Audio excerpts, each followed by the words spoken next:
యావత్ ప్రపంచం మొత్తాన్ని ఉలిక్కిపడేలా చేసిన పహల్గామ్ ఉగ్రదాడిలో 26 మందిని పొట్టనబెట్టుకున్న ఉగ్రవాదుల ఘాతుకానికి అమెరికా మొదలు ఆఫ్ఘనిస్తాన్ వరకు దాదాపు అన్ని దేశాలు స్పందించాయి. భారత్కు అండగా నిలిచాయి. ఉగ్రవాద నిర్మూలనకు సహకరిస్తామని వెల్లడించాయి. ఈ దిగ్భ్రాంతికర ఘటనను కేంద్ర ప్రభుత్వం అత్యంత తీవ్రంగా పరిగణలోకి తీసుకుంది. శత్రుదేశం చర్యలను అణిచివేసేందుకు చర్యలు తీసుకుంటూనే పలు వ్యూహాలు రూపొందిస్తోంది. అయితే ఇప్పుడు కశ్మీర్లో ఎలాంటి పరిస్థితులున్నాయి?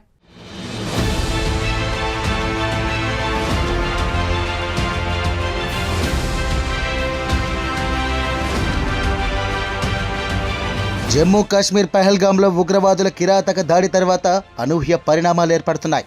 ఈ దాడికి ప్రతీకారంగా కేంద్ర ప్రభుత్వం పలు నిర్ణయాలను తీసుకుంది. ఈ మారణ హోమానికి పాకిస్తాన్ ప్రేరేపిత ఉగ్రవాదులే కారణం కావడం వల్ల ఆ దేశంపై కఠిన ఆంక్షలను దిగింది. ఇక ప్రధానమంత్రి నరేంద్ర మోదీ అధ్యక్షతన ఏర్పాటైన భద్రతా వ్యవహారాల కేబినెట్ సబ్ కమిటీ ఈ నిర్ణయాలను తీసుకుంది. పహల్గామ్ దాడి ఘటనను జాతీయ దర్యాప్తు సంస్థ టేకోవర్ చేసింది. కేంద్ర హోం మంత్రిత్వ శాఖ ఆదేశాల మేరకు ఎన్ఐఏ దర్యాప్తు మొదలుపెట్టింది. పహల్గామ్లో ఉగ్రవాదులు కాల్పులు జరిపిన బైసరన్ మీడోస్ లో సందర్శించారు. అణువణువు పరిశీలించారు. Inspector general, deputy inspector general rank అధికారులతో కూడిన ప్రత్యేక టీం బైసరన్ సందర్శించింది. యాంటీ టెర్రర్ ఏజెన్సీ నుంచి పోలీస్ సూపరింటెండెంట్ స్థాయి అధికారులు ఇందులో ఉన్నారు. ఫోరెన్సిక్ నిపుణులు ఈ దర్యాప్తులో భాగస్వామ్యమయ్యాయి. ఇక పహల్గామ్ బైసరన్లో క్షేత్రస్థాయిలో భద్రతా వ్యవస్థను పరిశీలించారు. బైసరన్ మీడోస్ ఎంట్రీ, ఎగ్జిట్ పాయింట్లు ఎన్ఐఏ దర్యాప్తులో కీలకంగా మారాయి. పట్టపగలు బహిరంగంగా AK-47 వంటి మారున ఆయుధాలతో అంతమంది ఉగ్రవాదులు ఎలా పహల్గామ్లో అడుగు పెట్టగలిగారు, ఎలాంటి అడ్డంకులు లేకుండా స్వేచ్ఛగా బైసరన్ మీడోస్ లో ప్రవేశించగలిగారు అనే అంశంపై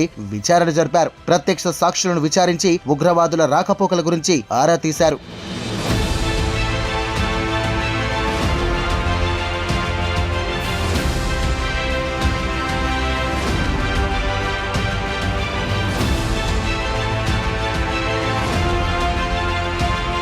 ఉగ్రదాడిలో కీలకంగా వ్యవహరించిన ముష్కరులను అతి తక్కువ సమయంలోనే గుర్తించారు. మొదటగా ఆదిల్ రెహమాన్ డెంటు, సోపోర్లోని లష్కర్-ఎ-తోయిబా జిల్లా కమాండర్ అయిన డెంటు 2021లో నిషేధిత ఉగ్రవాద సంస్థలో చేరాడు. అతను ఈ ప్రాంతంలో అనేక ఉగ్రవాద కార్యకలాపాల్లో చురుగ్గా పాల్గొన్నాడు. ఇక రెండవది ఆసిఫ్ అహ్మద్ షేక్, అవంతిపోరాలోని జైషే మహమ్మద్ జిల్లా కమాండర్ అయిన షేక్ 2022లో నిరంతర ఉగ్రవాద కార్యకలాపాల్లో పాల్గొంటున్నారు. హసన్ అహ్మద్ షేక్ పుల్వామాలోని లష్కర్-ఎ-తోయిబా చురుకైన సభ్యుడైన షేక్ 2023 నుండి ఉగ్రవాద కార్యకలాపాల్లో నిరంతరం పాల్గొంటున్నారు. హారిస్ నజీర్ 2023 నుంచి లష్కర్-ఎ-తోయిబాలో చురుగ్గా ఉన్న నజీర్ పుల్వామాకు చెందిన మరో కీలక ఉగ్రవాది. తాజాగా ఇండియన్ ఆర్మీ హారిస్ నజీర్ ఇంటిని ధ్వంసం చేశారు. అమీర్ నజర్ వానీ, జైషే మహమ్మద్ సభ్యుడైన వానీ పుల్వామాలో చురుకైన ఉగ్రవాది. 2024లో ఈ గ్రూప్ లో చేరారు. ఈ క్రమంలోనే తాజాగా ఆర్మీ అధికారులు వాన్ని ఇంటి ధ్వంసం చేశారు.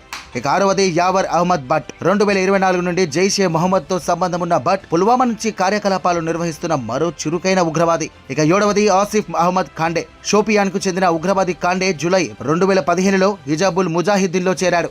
అతను పాకిస్తానీ ఉగ్రవాదులకు ముఖ్యంగా ఈ ప్రాంతంలో దాడులు చేయడంలో సహాయం చేస్తున్నాడు. నజీర్ అహ్మద్ వానీ పోషియాన్ కు చెందిన లష్కర్-ఎ-తోయిబాకు సంబంధించిన మరో సభ్యుడు. వానీ 2019లో నుండి ఉగ్రవాద కార్యకలాపాల్లో చురుగ్గా పాల్గొంటున్నాడు. షాహిద్ అహ్మద్ కుటే 2023 నుండి షోపియాన్లోని చురుగ్గా ఉన్న కుటే లష్కర్-ఎ-తోయిబా, దాని proxy group the resistance front TRF లో సంబంధం కలిగి ఉన్నారు. ఆమీర్ అహ్మద్ దార్, షోపియాన్లో కీలక వ్యక్తి అయిన దార్ 2023 నుండి లష్కర్-ఎ-తోయిబాతో చురుగ్గా ఉన్నారు. పలు ఉగ్ర కార్యకలాపాల్లో పాల్గొన్నారు. ఆధాన్ సఫీ దార్, షోపియాన్కు చెందిన మరో ఉగ్రవాది. దార్ 2024 నుంచి లష్కర్-ఎ-తోయిబాతో పాటు TRF కోసం పనిచేస్తున్నారు. ఈ క్రమంలో పలు దాడుల్లో పాల్గొన్నారు. జుబైర్ అహ్మద్ వానీ, అబు ఉబైదా, ఉస్మాన్ అనే మారు పేర్లతో ఉన్న అహ్మద్ వానీ అనంతనాగ్లోని హబ్జుల్ మొహద్ హిజాబుల్ ముజాహిద్దీన్ లో chief operational commander. Haroon Rashid Ganai, Anantnag కు చెందిన చురుకైన హిజాబుల్ ముజాహిద్దీన్ ఉగ్రవాది. గనై 2018లో పాకిస్తాన్ ఆక్రమిత కాశ్మీర్ POKలో ఉగ్రవాద శిక్షణ పొందారు.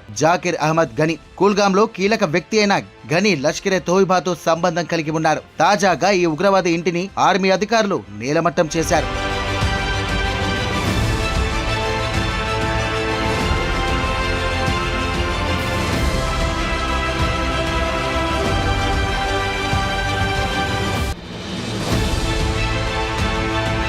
అటారీ వాఘా సరిహద్దు చెక్ పోస్ట్ ను తక్షణమే మూసివేసిన కేంద్రం. ఇక డాక్యుమెంట్లతో భారత్కు వచ్చి ఇక్కడ నివసిస్తోన్న పాకిస్తానీయులను తమ స్వదేశానికి వెళ్లిపోవాలని ఆదేశించింది. ఎట్టి పరిస్థితుల్లోనూ గడువు పొడిగించే అవకాశాలు కనిపించట్లేదు. మే 1వ తేదీ లోపల వాళ్ళంతా కూడా భారత్ ను వదిలి పాకిస్తాన్ కు వెళ్లిపోవాల్సి ఉంటుంది. ఈ రాకపోకల కోసం వారిని అందుబాటులో ఉన్న ఒకే ఒకటి ఈ అటర్జీ బార్డర్ చెక్ పోస్ట్. ఇక దీని ద్వారా మాత్రమే అధికారికంగా సరిహద్దు దాటాల్సి ఉంటుంది. గడువు దాటిన తర్వాత కూడా ఇక్కడే ఉంటే పాకిస్తానీయులకు జైలు శిక్ష తప్పకపోవచ్చు. ఇండస్ రివర్ ట్రీటీని కేంద్రం రద్దు చేసింది. పాకిస్తాన్తో అన్ని రకాల సంబంధాలను కూడా తెంచేసుకుంది. భారత్లో ఉన్న పాకిస్తాన్ హై కమిషనర్ కు సమన్లు జారీ చేసింది. మే 1లోగా దేశం విడిచి వెళ్లాలని ఆదేశించింది. సిసిఎస్ లో తీసుకున్న నిర్ణయాలతో కూడిన అధికారిక పత్రాన్ని ఆయనకు అందజేసింది. ఈ పరిస్థితులను దృష్టిలో ఉంచుకున్న పాకిస్తాన్ అప్రమత్తమైంది. పహల్గామ్ ఉగ్రదాడిలో తమ చర్యను కాదని నిరూపించుకున్న పనిలో పడింది. తాము పెంచి పోషిస్తున్న ఉగ్రవాదులు మిలిటెంట్ గ్రూపులే పహల్గామ్ నరమేధానికి పాల్పడ్డాయంటూ భారత్ పదే పదే చెప్తుండడాన్ని తప్పుపట్టింది. పహల్గామ్ ఉగ్రదాడిపై తటస్థ ఏజెన్సీల ద్వారా సమగ్ర దర్యాప్తు జరిపించడానికి సిద్ధంగా ఉన్నామని పాకిస్తాన్ ప్రధానమంత్రి షహబాజ్ షరీఫ్ ప్రకటించారు. ఖైబార్ ముఖ్తాంక్వా ప్రావిన్స్ లోని కుకుల్లో పాకిస్తాన్ మిలిటరీ అకాడమీ గ్రాడ్యుయేషన్ సెరమనీలో ఆయన హాజరైన పాక్ ప్రధాని తటస్థ దర్యాప్తు ఏజెన్సీల ద్వారా పహల్గామ్ ఉగ్రదాడిపై దర్యాప్తు జరిపించడానికి సిద్ధంగా ఉన్నానని ఇక వెల్లడించారు. పహల్గామ్ లో జరిగిన విషాదకర సంఘటనను తమపై నిందలు వేయడానికి, ఆరోపణలు చేయడానికి వినియోగించుకోవడం సరైంది కాదని అన్నారు. దీన్ని బ్లేమ్ గేమ్ గా అభివర్ణించారు. పహల్గామ్ ఉగ్రవాది దాడి ఘటనను ఇప్పటి వరకు కూడా ఖండించలేదు షహబాజ్ షరీఫ్. ఈ అంశంపై ఎక్కడ కూడా బహిరంగంగా మాట్లాడలేదు. దీనిపై ఇప్పుడు మిలిటరీ అకాడమీ గ్రాడ్యుయేషన్ సెరమనీ కార్యక్రమంలో బహిరంగ వ్యాఖ్యలు చేశారు. ఉగ్రవాదం ఏ రూపంలో దాన్ని పాకిస్తాన్ ఖండిస్తూ వచ్చిందని పేర్కొన్నారు. నిరాధార, అసత్య, అసమగ్ర వాస్తవాలను ఆధారంగా చేసుకుని తమ దేశంపై సుదీర్ఘకాలంగా కొనసాగుతూ వస్తున్న ఆరోపణల, నిందలను ఇక పహల్గామ్ ఉగ్రవాద ఘటన ఓ తాజా ఉదాహరణని షహబాజ్ షరీఫ్ అన్నారు. అయితే షరీఫ్ మాటల్లో 1% కూడా నిజం లేదు అనేది ప్రపంచంలోని ప్రతి ఒక్కరికి తెలుసు.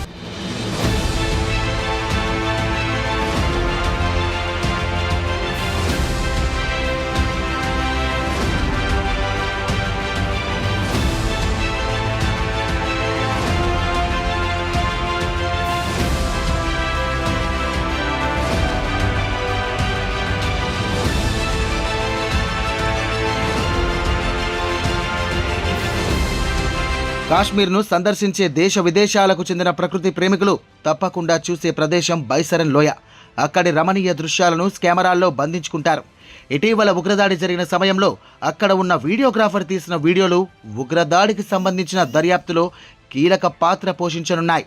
ఇక బైసరన్ కు వచ్చే టూరిస్టులకు ఫోటోలు, వీడియోలు, రీల్స్ తీసే ఓ స్థానిక వీడియోగ్రాఫర్ కెమెరాకు చిక్కిన దృశ్యాలు దాడికి కీలక ఆధారాలుగా మారాయి. నేషనల్ ఇన్వెస్టిగేషన్ ఏజెన్సీ ఎన్ఐఏకు ఈ వీడియో దొరికింది. పర్యాటకులపై దాడి చేసేందుకు వచ్చిన ఉగ్రవాదులను చూసి భయాందోళనకు గురైన ఆ వీడియోగ్రాఫర్ అక్కడి నుంచి పరుగులు తీశాడు. ఉగ్రవాదులు కాల్పులు జరుపుతుండగా అక్కడే ఉన్న ఓ చెట్టుపైకి ఎక్కి దాక్కొని వారి మారణ హోమానికి సంబంధించిన దృశ్యాలను కెమెరాలో రికార్డు చేశాడు. వీడియోలన్నింటినీ క్షుణ్ణంగా పరిశీలించిన ఎన్ఐఏ దాడి ఏ రకంగా జరిగింది అనేది విశ్లేషించే పనిలో పడింది.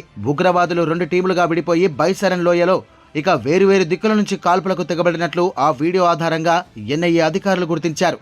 మొదట 2 ఉగ్రవాదులు టూరిస్టులను ముస్లిం మతాచారాన్ని పాటించాలని బెదిరించారని, ఆ తర్వాత దాదాపు 4 పర్యాటకులను కాల్చి చంపినట్లు అందులో ఉంది.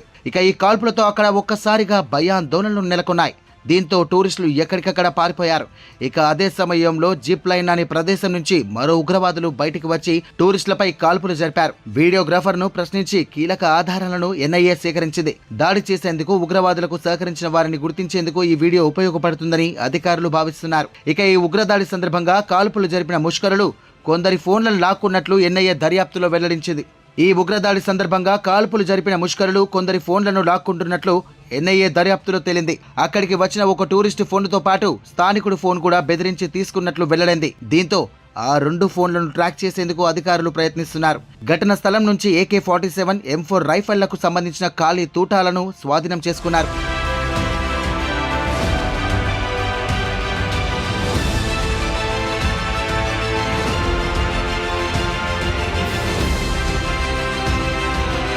దశాబ్దాలుగా నిత్యం ఉగ్రదాడులతో భయంగా ఉండే జమ్మూ కాశ్మీర్లో కొన్నేళ్లుగా పరిస్థితి పూర్తిగా మారిపోయింది. ఆర్టికల్ 370 రద్దు అనంతరం కేంద్రం చేపట్టిన అభివృద్ధి పనులతో అక్కడ భయంకరమైన వాతావరణం పోయింది. అంతేకాకుండా కొన్ని నెలల క్రితమే అక్కడ అసెంబ్లీ ఎన్నికలు సజావుగా జరిగి కొత్త ప్రభుత్వం కూడా ఏర్పడింది. ఈ నేపథ్యంలోనే గత కొన్నేళ్లలో జమ్మూ కాశ్మీర్ పర్యాటకం కూడా బాగా అభివృద్ధి చెందింది. ఉగ్రవాదుల భయం లేకపోవడం, సైన్యంపై స్థానికంగా కూడా దాడులు తగ్గిపోవడంతో దేశ విదేశాలకు చెందిన పర్యాటకుల తాకిడి జమ్మూ కాశ్మీర్కు పెరిగింది. అయితే ఇలాంటి శాంతియుత పరిస్థితిలో పెహల్గాం సమీపంలో ఉన్న బైసరన్ లోయలో జరిగిన ఉగ్రదాడితో మళ్లీ ఉగ్ర భయాలు పెరుగుతున్నాయి. దీంతో మరోసారి జమ్మూ కాశ్మీర్ పర్యాటకంపై నీడలు కమ్ముకుంటున్నారని అంతా భావించారు. ఇక పర్యాటకులు కాశ్మీరు అందాలను చూస్తారా లేదా అనే భయాలు నెలకొన్నాయి. అయితే కొన్ని రోజుల వ్యవధిలోనే వాటన్నిటినీ పటాపంచలు చేస్తూ మళ్లీ కాశ్మీర్లో పర్యాటకం క్రమంగా పెరుగుతోంది. ఉగ్రదాడి జరిగిన పెహల్గాంలోకి కూడా పర్యాటకులు వచ్చి అక్కడి అందాలు చూస్తూ మంత్రముగ్ధులైపోతున్నారు. ఉగ్రదాడి జరిగినా తమకు ఏమాత్రం భయం లేదని చాటి చెబుతున్నారు. ఎలాంటి భయాలు లేకుండా టూరిస్టులు పర్యాటక ప్రాంతాలను వస్తుండడంతో స్థానికులు కూడా ఆనందం వ్యక్తం చేస్తున్నారు. అయితే గతంతో పోలిస్తే పర్యాటకుల సంఖ్య తగ్గినప్పటికీ ప్రాంతానికి దేశ విదేశ పర్యాటకుల మెల్లమెల్లగా వస్తుండడం కొంత ఊరట కలిగిస్తోంది. ఇటీవల ఉగ్రదాడి జరిగిన పెహల్గాం ప్రాంతంలో నిత్యం 5,000 నుంచి 7,000 మంది పర్యాటకులు వచ్చేవారు. అయితే ఈ ఉగ్రదాడి జరిగిన తర్వాత ప్రస్తుతం 300 మంది పర్యాటకులు మాత్రమే కనిపిస్తున్నారని స్థానికులు చెబుతున్నారు. అయితే క్రమక్రమంగా ఈ సంఖ్య పెరుగుతోందని, దీంతో కాశ్మీర్ పర్యాటకానికి వచ్చిన ఇబ్బంది ఏమీ లేదని అభిప్రాయాలు వ్యక్తమవుతున్నాయి. ఉగ్రదాడి జరిగిన బైసరన్ లోయ మినహా పెహల్గాంలోని అన్ని ప్రాంతాల్లోకి వెళ్లేందుకు టూరిస్టులకు అధికారులు అనుమతులు కల్పించారు. ప్రస్తుతం ఎన్ఐఏ అధికారులు దర్యాప్తు జరుపుతున్న నేపథ్యంలో బైసరన్ లోయలోకి ఎవరిని అనుమతించడం లేదు. ఇక మన దేశ పర్యాటకులు మాత్రం కాకుండా విదేశీ టూరిస్టులు కూడా పెహల్గాంలో పర్యటిస్తున్నారు. క్రొషియా, సెర్చమా దేశాల పర్యాటకులు పెహల్గాం అందాలను ఆస్వాదిస్తున్నారు. ఉగ్రదాడి గురించి తమకు ఎలాంటి భయం లేదని తేల్చి చెబుతున్నారు. ఇలాంటి దాడులు ఇక్కడ తరచూ జరిగే విషయం కాదని తమకు తెలుసునని, ఇంట్లో ఉన్నా ఏమీ జరగదని చెప్పలేం కదా అని అంటున్నారు. ఇలాంటి దాడులు తమ దేశంలోనూ జరుగుతుంటాయని యూరప్ టూరిస్టులు వెల్లడించారు.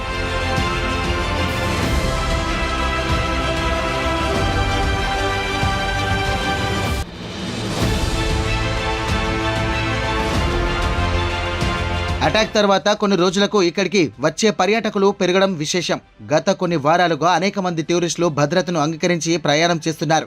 కొన్నిసార్లు అనిశ్చిత వాతావరణం ఉన్న నేపథ్యంలో స్థానికులు, ప్రభుత్వ అధికారులు కూడా పర్యాటకులను సురక్షితంగా ఉంచడానికి అన్ని రకాల చర్యలు తీసుకుంటున్నారు. ఈ క్రమంలో మహారాష్ట్రకు చెందిన ఓ జంట పట్టుబడి అదే ప్రాంతానికి వచ్చి తమ వివాహ వార్షికోత్సవాన్ని జరుపుకుంది. సుశాంత్, ప్రీతి అనే ఈ దంపతులు భయాన్ని వీడి పెహల్గాంను సందర్శించారు. తమ వార్షికోత్సవ వేడుకకు పెహల్గాంని ఎంచుకొని ఇక్కడి పరిస్థితులు సాధారణ స్థితికి వస్తున్నాయని, ఎలాంటి భయాందోళనలు అవసరం లేదని దేశ ప్రజలకు తెలియజేయడమే తమ ముఖ్య ఉద్దేశమని వారు వెల్లడించారు. పెహల్గాంలో జీవితం సాధారణంగానే సాగుతోంది. ప్రజలు ఎంతో ఆప్యాయంగా ఉన్నారు. ఈ సందేశాన్ని అందరికీ చేరవేయాలని మేము ఇక్కడికి వచ్చామని వారు పేర్కొన్నారు. ఇక కాశ్మీర్ లోయలోని అపురూపమైన ప్రకృతి సౌందర్యాన్ని, స్థానిక ప్రజల స్నేహపూర్వక ఆతిథ్యాన్ని దేశ ప్రజలందరూ వచ్చి స్వయంగా అనుభవించాలని సుశాంత్, ప్రీతి పిలుపునిచ్చారు. ఉగ్రవాద ఘటన వల్ల భయపడకుండా ధైర్యంగా కాశ్మీర్ను సందర్శించి ఇక్కడి పర్యాటక రంగాన్ని చేయూతనివ్వాలని కోరారు.